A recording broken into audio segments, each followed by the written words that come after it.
Hi అండి, అందరికీ నమస్తే. ఓం శాంతి శాంతి మూవీ రివ్యూ. ఈ సినిమా తమిళ సినిమాకు రీమేక్గా వస్తుంది. ఈ సినిమా ఈరోజు థియేటర్లో విడుదల కావడం జరిగింది.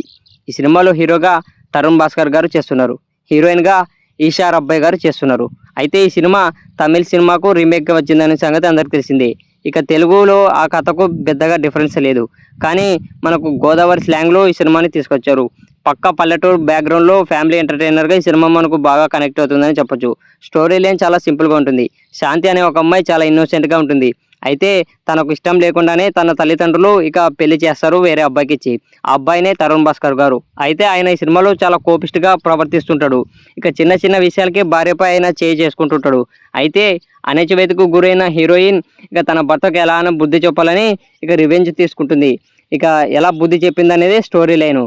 ఇక చాలా సింపుల్గా మనకు బాగా కనెక్ట్ అయ్యేటట్టు గోదావరి స్లాంగ్లో ఇక పల్లెటూరు బ్యాక్గ్రౌండ్లో ఈ సినిమాను మనకు బాగా తెరకెక్కించారని చెప్పొచ్చు. ఇక తరుణ్ భాస్కర్ గారి పర్ఫార్మెన్స్ అయితే ది బెస్ట్ ఇచ్చారు ఈ సినిమాకి అని చెప్పొచ్చు.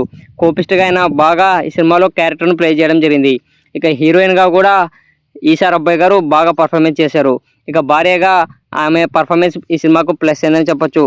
బ్రహ్మజ్ గారి యాక్టింగ్ మరియు ఆయన క్యారెక్టర్ కూడా ఈ సినిమాకు ప్లస్ అయిందని చెప్పొచ్చు. ఆయన డైలాగ్స్ కూడా బాగా కనెక్ట్ అవుతాయి, బాగా నవ్వుని తెప్పిస్తాయి. ఓవరాల్గా ఈ సినిమా అయితే మనకు బాగా కనెక్ట్ అవుతుంది. ఫుల్ ఫ్యామిలీ ఎంటర్టైనర్ సినిమా అని చెప్పొచ్చు. ఇక తమిళ సినిమాని చూసిన వాళ్ళకు ఇది పెద్దగా అంతగా నచ్చకపోవచ్చు. కానీ ఆ సినిమాని చూడడం వాళ్ళకైతే ఈ సినిమా బాగా కనెక్ట్ అవుతుంది. గోదావరి స్లాంగు, ఆ బ్యాక్గ్రౌండు, భార్య భర్తల వద్ద మధ్య వచ్చే చన్నీ వేషాలు, ఫన్నీ సీన్స్ అయితే బాగా కనెక్ట్ అవుతాయని అనుకుంటున్నా. ఓకే గైస్, ఈ సినిమాని మీరు చూసారా లేదా? చూసింటే అలా అనిపించింది అభిప్రాయాన్ని కింద కామెంట్ చేయండి. ఇలాంటి వీడియోస్ కోసం మన ఛానల్ సబ్స్క్రైబ్ చేసుకొని సపోర్ట్ చేస్తారని ఆశిస్తున్నా. Thank you.